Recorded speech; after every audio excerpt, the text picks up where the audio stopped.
안녕하세요. 중서민의 내 집 마련에 도움이 되는 부동산 정보를 제공해드리는 낭만부동산입니다. 여러분들은 이 그림을 보면서 이 상황들이 이해가 되십니까? 그리고 이러한 시기는 언제일까요? 이 부분은 분명히 주택담보대출의 이자를 감당할 수 없다라는 것 때문에 정든 집을 급매로 팔고 이사를 가고 있는 상황입니다. 이러한 마지막 기회, 여러분들에게는 과연 이러한 상황이 닥친다면 그 기회를 잡을 수 있을 것이냐 라고 묻는다면 낭만부동산이 지금까지 중서민들의 상황을 보면 이러한 기회를 잡는 중서민들은 거의 없다라고 보고 있습니다. 지금이 마지막 기회일 수도 있는 이 기회, 중서민들이 놓치는 이유는 도대체 무엇일까요? 그리고 이러한 상황을 만드는 그 부동산 시기는 언제일까요? 곧 일어날지도 모르는 이 미래의 이 시기에 여러분들은 낭만부동산을 본 중서민들은 이 마지막 기회를 찾기를 바라기 때문에 이 영상을 여러분들에게 소개를 합니다. 중서민들이 가장 많이 착각하고 있고 중서민들이 이러한 상황이 닥쳤을 때 그 마지막 기회를 잡지 못하는 것은 결국은 중서민들이 부동산을 바라보는 시각, 그것이 잘못되어 있기 때문에 그렇습니다. 그 착각하고 있는 상황들에 대해서 한번 여러분들에게 소개를 해보도록 하겠습니다.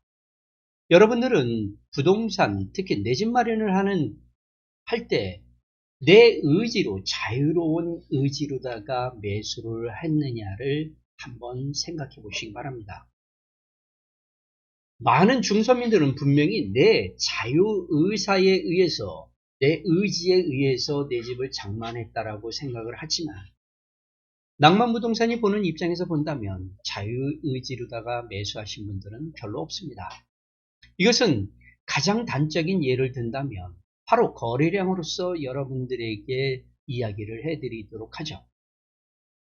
만약에 중서민들이 자유의사에 의해서 내 집을 장만했다면 부동산 시장에서 가장 침체기, 가장 저점에 또는 그 하락의 끝, 그 다음에 상승의 초입에 가장 많은 거래량을 보일 겁니다.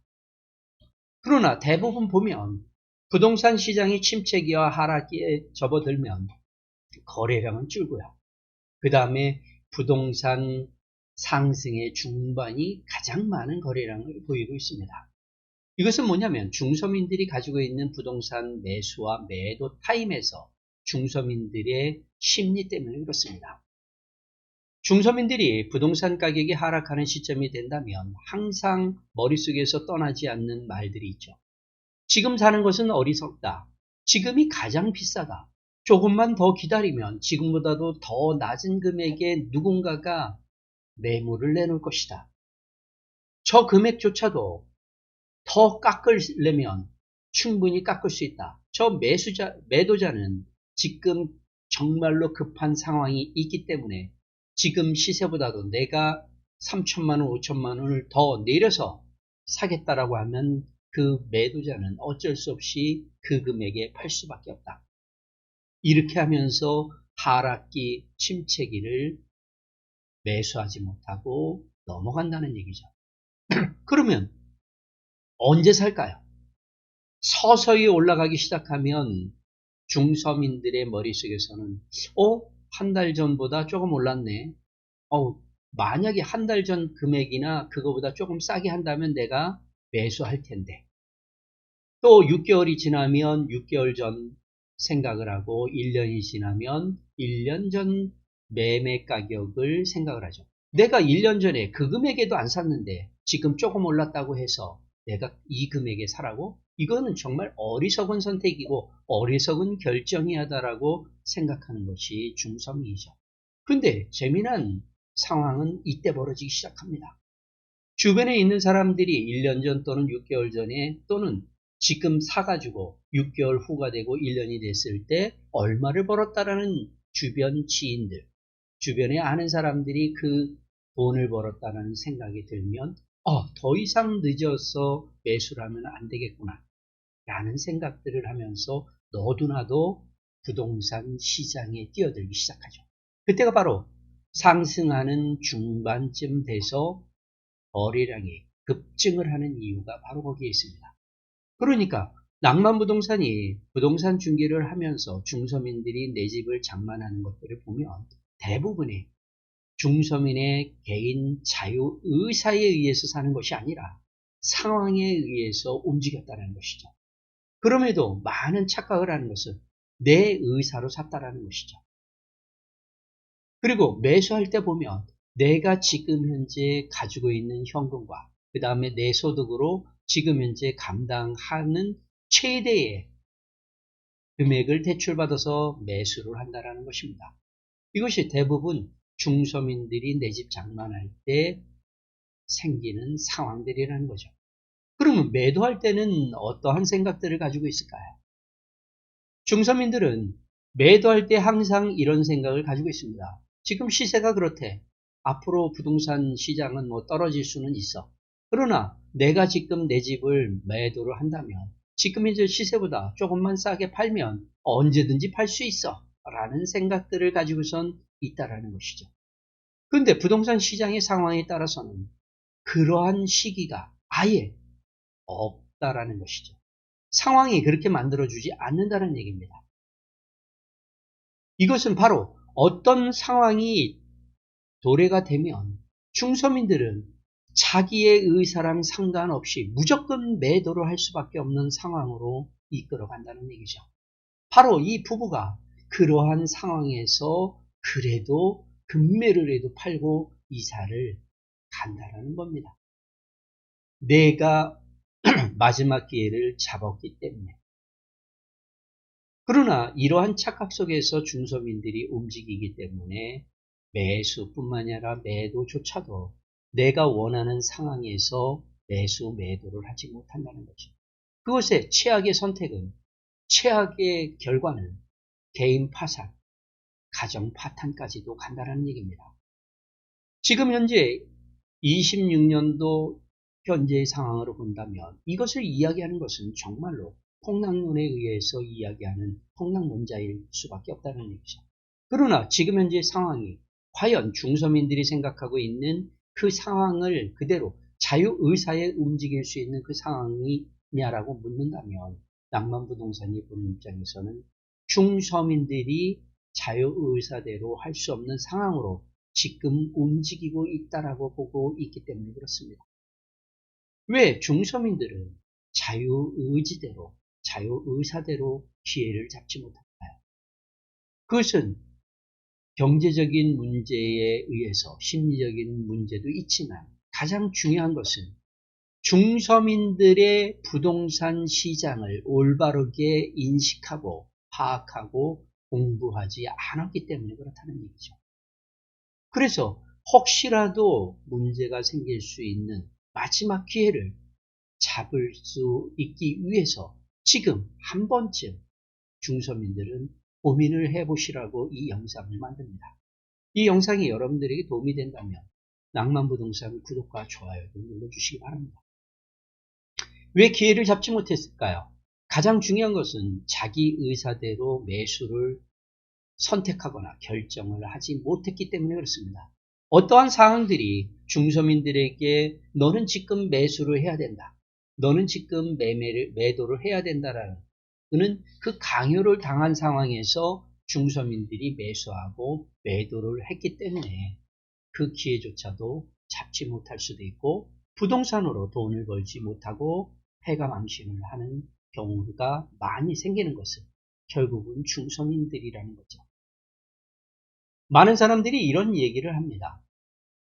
부동산이라는 것은 항상 화폐 가치가 하락하고 경제가 계속적으로 성장을 하기 있기 때문에 결국은 우상향할 수밖에 없다라고 이야기를 하죠.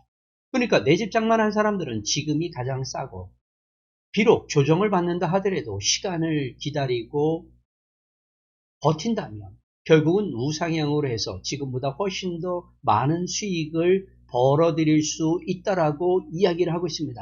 그런데 그것은 낭만부동산이 부동산 중개 20여 년을 하면서 봤을 때 부자들 그리고 소득으로 다 충분히 그 시기를 견딜 수 있는 사람들만의 이야기라는 것이죠.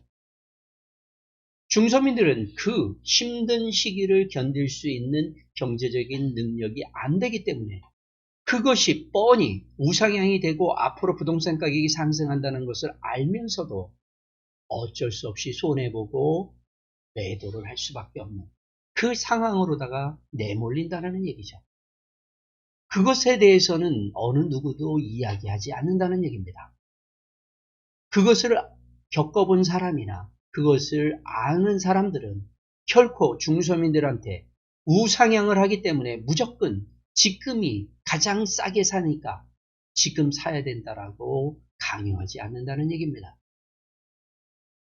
왜 부동산으로 해서 100개의 주택, 다주택자가 돈을 번다라는 걸 왜 몰랐을까요? 그것을 알면서도 하지 않는 것은 부동산 시장의 상황에 따라서 전세금이 내려갈 수도 있다라는 것. 그래서 역전세에 의해서 파산할 수도 있다라는 것을 경험해 본 사람이나 그것을 아는 사람들은 갭 투자를 하지 않았다라는 것이죠. 그것을 전혀 그것에 대해서 도덕적으로 다 생각하지 않았던 사람들은 지금 현재 사기꾼으로 해서 지금 빌라왕, 건축왕 이런 사람들 전부 어떻게 되고 있습니까? 바로 그런 거죠. 그러니까 중서민들은 바로 그러한 상황으로 닥쳤을 때 마지막 기회를 잡아야지만 개인 파산이나 가정 파탄을 겪지 않는다는 얘기죠. 그러니까 지금 현재 그러한 상황들을 알고 있으라는 얘기입니다. 어떻게 시작이 될까요? 가장 많은 시작은 바로 여기 그림에서 이 부부들에게 보여줬죠. 매월 원금과 이자를 낼 수 없는 그 상황이 도래가 되면 이런 상황이 벌어진다는 얘기죠. 주택담보대출을 받았는데 지금 내가 가지고 있는 소득으로서 계속적으로 매월 원금과 이자를 낼 수 없는 상황이 된다면 중서민들은 어쩔 수 없이 매도를 할 수밖에 없다라는 겁니다. 근데 그런 상황이 오지 않는다라고 이야기하는 거는 있을 수 없는 얘기죠. 지금까지 경제 성장이나 경제 사이클로 본다면 상승과 하락을 오르락내리락 하면서 경제는 규모는 계속적으로 커왔다는 얘기죠. 부동산 시장도 똑같다는 얘기입니다. 그래서 중서민들이 이러한 상황에 내몰리는 것의 시작은 바로 주택담보대출에 대한 원금과 이자를 낼 수 없는 상황들이 벌어지는 거죠. 부자들이 이러한 상황이 벌어졌을 때 10%만 내놓는다고 하면 100명 중에서 부자가 10명이면 한 채가 나오는 것이죠. 만약에 중서민들이 80명이라고 한다면 그 중에 10%가 내놓는다면 8채가 물건이 나온다는 얘기입니다.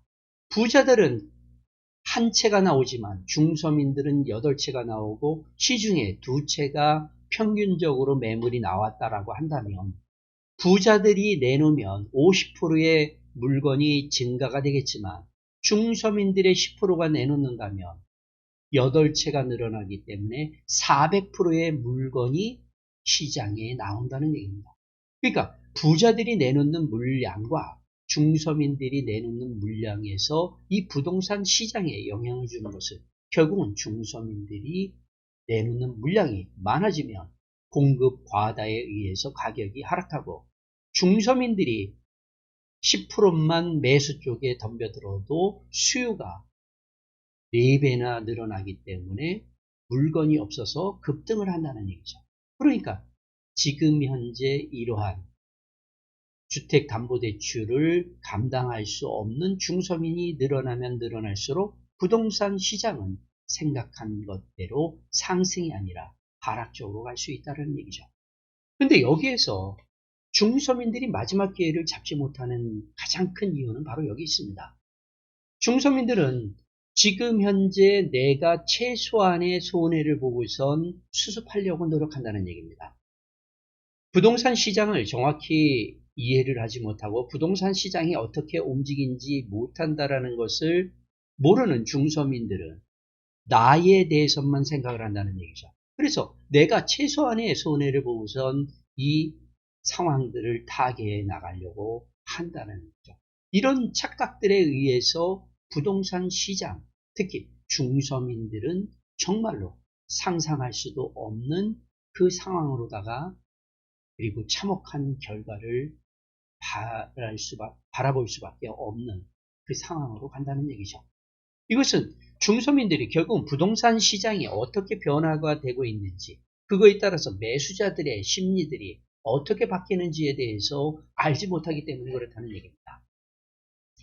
우리가 아까도 얘기했듯이 부동산 시장이 하락이나 침체기 쪽으로 들어갔을 때에 중서민들이 내 집 장만을 하지 않는 가장 큰 이유, 내가 지금 현재 사는 것은 어리석은 사람이다.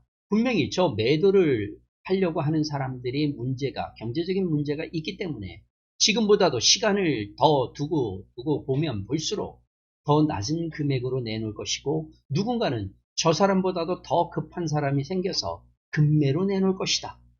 그러니까 지금 사는 것은 어리석다라고 이야기를 한다는 것이죠. 근데 역으로다가 부동산 시장의 침체기나 하락 시장으로 인해서 내가 최소한의 손해를 볼 때의 생각은 다른 생각을 가지고 있다는 얘기입니다. 즉, 내가 5억의 시세인 아파트를 가지고 있고 1000세대 이상의 아파트 단지라고 했는데, 부동산 중개업소마다 들어가서 이야기를 해보니까 나보다 싸게 내놓은 사람이 4억짜리 딱 한 사람이 있고요. 그 다음에 내가 4억 5천에 내놨고, 그 다음에 다른 사람들은 나보다 더 비싼 4억 6천, 4억 7천, 4억 8천에 내놨다라고 이야기를 들었습니다. 그러면 중서민들은 어떻게 생각을 할까요? 가장 많은 사람들이 생각하는 것은, 자, 저 4억짜리가 급매물이 팔리면 내가 내는 4억 5천이 가장 싼 매물이야. 그러니까 4억짜리가 팔린다면 그 다음에 매수자는 내가 가장 싸기 때문에 4억 5천에 내 거를 매수할 것이다 라고 생각을 한다는 얘기죠. 근데 부동산 시장이 하락하고 침체기에 접어들었을 때 이 중서민은 어떻게 생각할까요?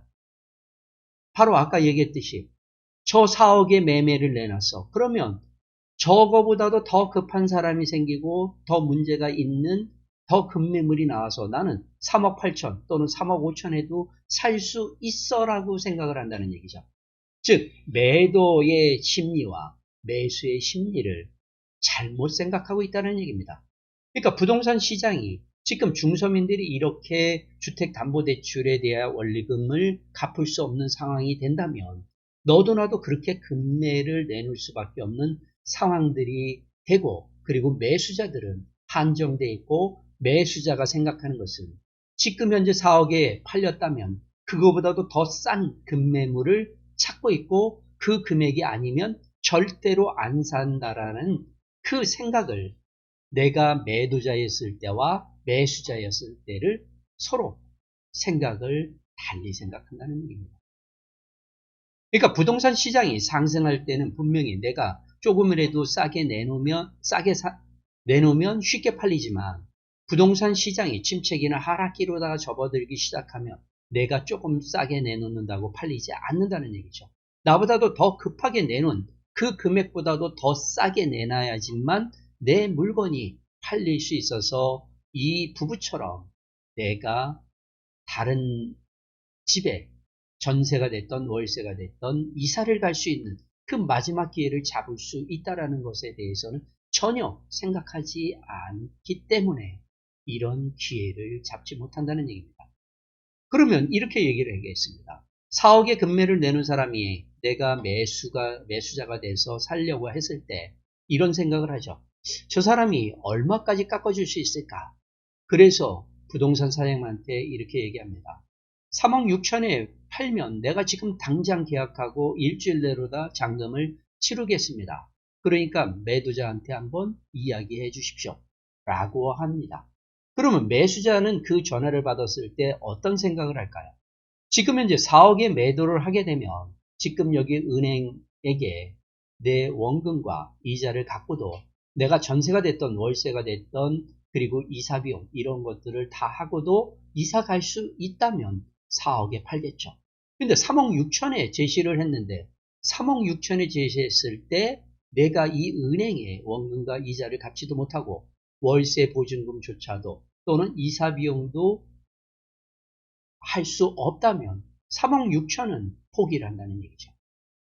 그러니까 매도자가 최소한의 은행의 원금과 이자를 갚고 이사 갈 수 있는 최소한의 돈이 이 매도자의 마지막 마지노선이라는 겁니다. 그런데 매수자의 입장에서 보면 그거는 모르겠다는 얘기죠.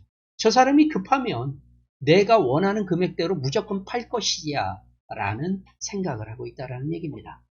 이것이 바로 매도 매수와 부동산 시장의 변화에 따라서 바뀔 수밖에 없다는 것. 그런데 많은 사람들은 자기가 겪고 있는 지금 이제 자기만의 생각만 가지고선 이것을 바라본다는 거죠. 그러니까 이런 착각들을 하고 있기 때문에 중서민들이 정말로 다 이것을 팔아서 은행의 원금과 이자를 갖고도 이사를 갈 수 있는 최소한의 그 기회조차도 날리는 경우가 많다는 얘기입니다. 그런데 왜 지금 이 상황에서 이런 얘기를 할까요? 지금 보면 우리나라는 주식을 투자를 하면 돈을 계속적으로 벌고 있는, 누구는 300%, 400%의 수익을 내고 있고 적어도 50%, 100%의 지금 이익을 내고 있는 이 상황에서 왜 중서민들의 이런 얘기를 할까요? 그것은 지금 현재 상황들을 지켜보면 부동산 시장이 지금까지 우리나라에서 움직였던 외부 충격에 의해서 부동산 가격이 하락했던 그 상황들을 닮아가고 있기 때문에 그렇습니다. 우리가 보면 2008년도의 글로벌 금융위기와 그 다음에 문재인 정부의 22년도의 금리 인상에 의해서 부동산 가격이 하락을 했죠. 그 전까지만 해도 부동산은 계속적으로 끊임없이 급등을 하고 있었고 절대로 떨어지지 않는다라는 그 시장이 움직였던 시절이 바로 그거죠. 그래서 노무현 정부 시절에도 7, 8, 9년도에 부동산이 급상승을 했고요. 그 다음에 2020년, 21년도에 문재인 정부 때도 급등을 했었습니다.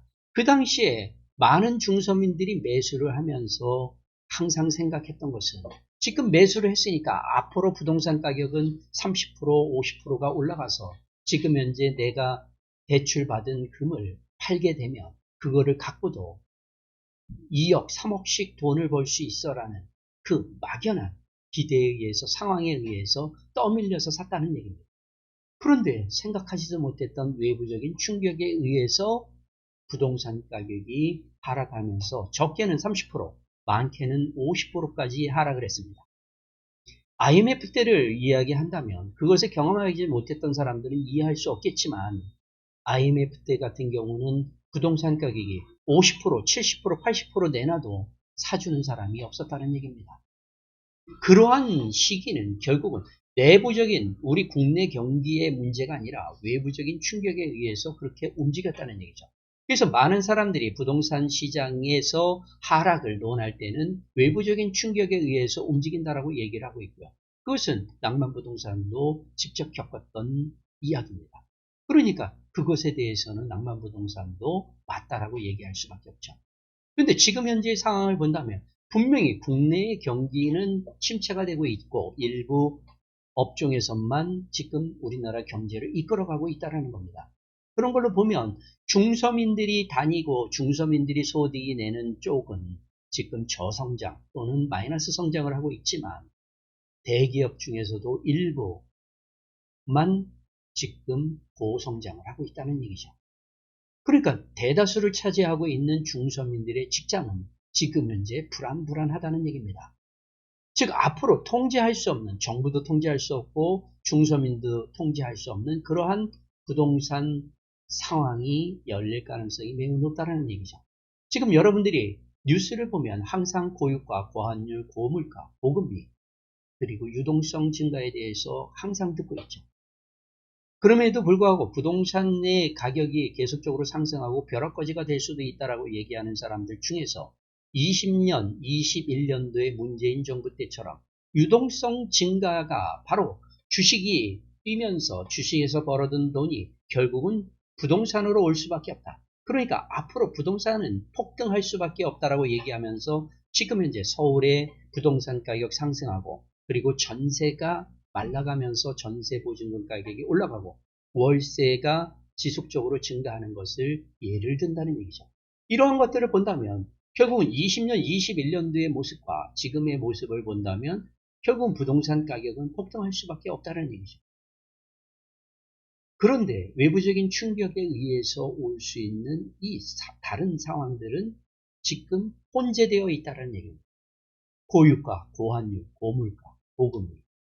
지금 이제 미국의 국채 금리가 올라가면서 우리나라의 금리도 상승시킬 수밖에 없다는, 기준금리를 상승시킬 수밖에 없다라는 이런 얘기들이 나오고 있죠.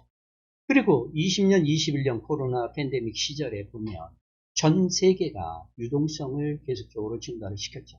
지금 현재 전 세계의 경제도 유동성 증가 쪽으로다가 모든 것들을 포커스를 맞춰서 정부에서 움직이고 있는 것들을 여러분들이 보고 있죠. 이란 전쟁, 그리고 우크라이나 러시아 전쟁. 이러한 것들이 전 세계의 고유가, 고환율, 고물가, 고금리 쪽으로다가 움직이고 있다는 얘기입니다. 그러면서도 나라에서 힘들기 때문에 국민들을 위해서 유동성을, 국채를 발행하면서 계속적으로 유동성 증가에 힘쓰고 있다는 얘기죠. 다만 우리나라가 다른 나라에 비해서 더 많은 유동성을 증가시키고 있다는 것이죠. 이런 것은 결국은 문재인 정부 때처럼 전 세계가 인플레이션에 갈 수밖에 없고, 인플레이션에 의해서 소비 감소가 되고, 그 소비 감소는 중서민들이 다니는 그 직장들의 저성장을 이끌어서 중서민들의 소득을 불안하게 만들 수밖에 없다라고 보고 있는 겁니다. 이것이 결국은 우리나라에서도 정부에서 통제할 수 없는 상황으로 이끌어 간다는 얘기죠. 이것에 대해서 본다면 지금 현재 미국의 국채 금리도 상승을 하고 있지만 우리나라의 국채도 지속적으로 증가를 시키면서 국채 금리가 계속적으로 상승하고 있죠.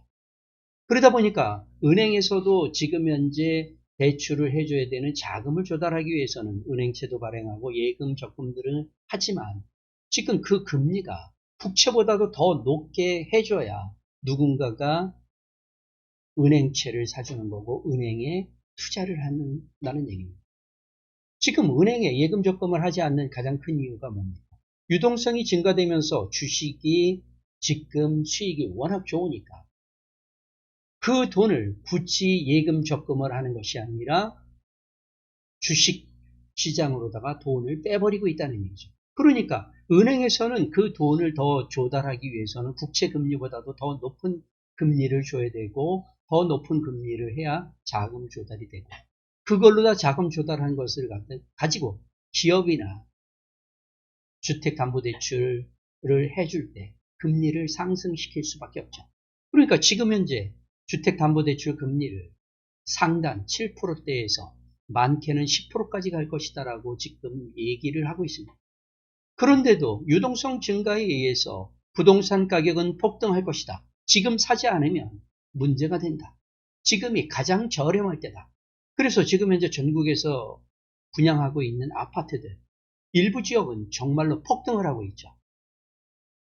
24년, 25년도만 해도 지방에서 두 자리 숫자의 청약 경쟁률 나오는 것들도 정말로 희귀한 상황이었는데 지금 26년도가 돼서 지방에서도 세 자리 숫자의 청약 경쟁률이 나올 정도.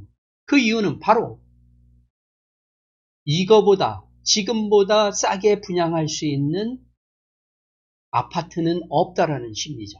그것이 바로 고유가, 고환율, 고금리, 고물가, 유동성 증가에 의해서 원부자재 가격이 올라가고 공사비가 계속적으로 증액될 수밖에 없기 때문에 분양가는 지금이 가장 싸다라는 그러한 논리에 의해서 지금 많은 사람들이 그러한 상황으로 내몰고 있다는 얘기죠.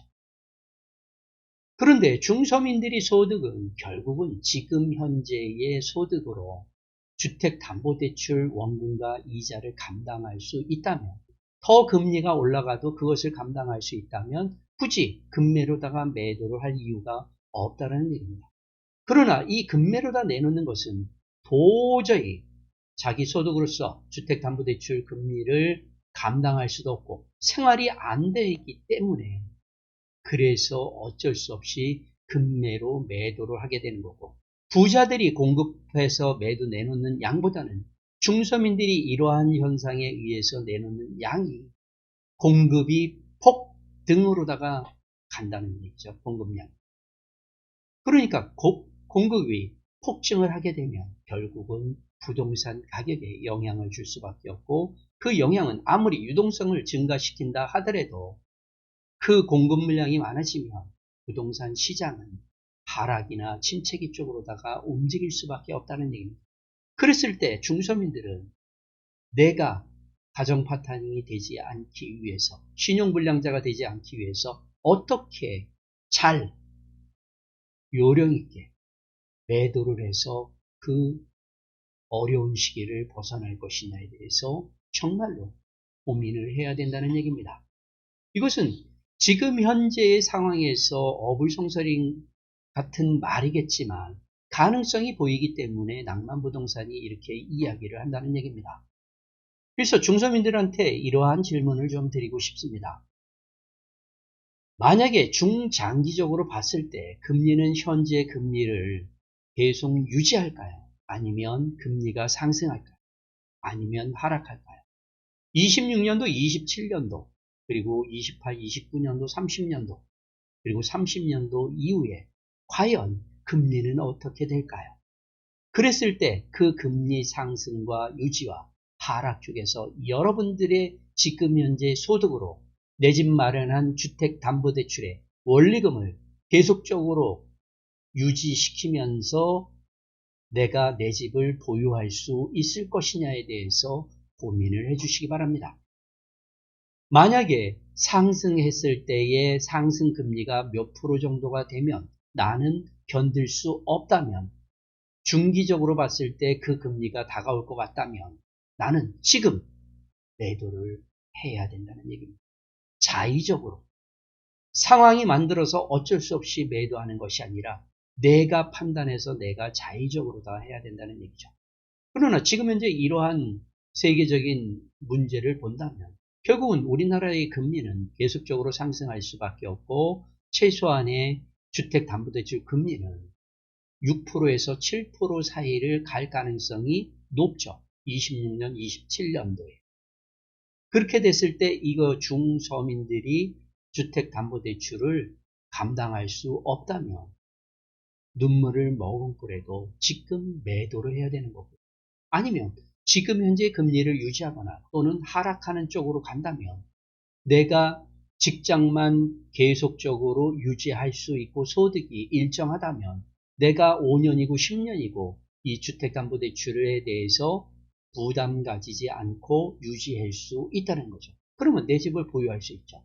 그러면 화폐 가치가 떨어지고 그래서 부동산 가격이 우상향만 한다라고 믿는 사람들이라면 당연히 집을 매도하시면 안 된다는 얘기입니다. 이렇게 보셔야 되는 거예요. 하락한다면 더더욱다나 매도하면 안 되는 것이죠. 그 다음에 지금처럼 중장기적으로 부동산 가격이 유지될 것인지, 즉 부동산 시장이 계속적으로 지금 유동성 장세처럼 가격이 계속 상승하는 쪽으로 갈 것인지, 아니면 안정기로 접어들 것인지 하락기로 접어들 것인지에 대한 판단들을 해보셔야 된다는 얘기입니다. 26년도의 모습이 아니라 27년, 28년, 29년, 30년도 이러한 중장기적인 상황으로 부동산 시장이 어떻게 움직일 것이냐에 대한 것들을 항상 지금 한번 고민해 보시기 바랍니다.